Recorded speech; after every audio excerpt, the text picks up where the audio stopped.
பழங்கள் பற்றிய தகவல்கள். பச்சை திராட்சை.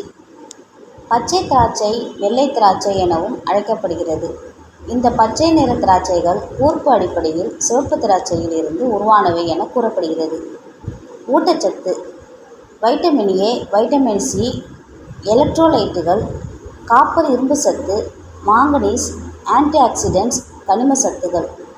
பயன்கள்: பச்சை திராட்சை உடலில் கொலஸ்ட்ரால் அளவை சீராக வைத்துக் கொள்ளும். எலும்புகளின் வலிமைக்கும் உருவாக்கத்திற்கும் பச்சை திராட்சை சாப்பிடுவது மிகவும் நல்லது. உடலில் நோய் எதிர்ப்பு சக்திகளை அதிகரித்து தொற்று ஏற்படுவதை தடுக்கும். ஆஸ்துமா பிரச்சனை உள்ளவர்களுக்கு திராட்சை மிகவும் சிறந்தது.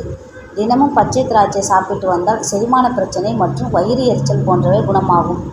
பச்சை திராட்சை சருமத்தை மிருதுவாக்கி பொலிவடைய வைக்கிறது. இந்த பழம் இரத்தத்தை சுத்திகரிப்பதோடு வயிற்றுப்புண் மற்றும் குடல் பிரச்சனைகளை சரி செய்யும். பழத்தின் பருவம் அக்டோபர், ஜனவரி.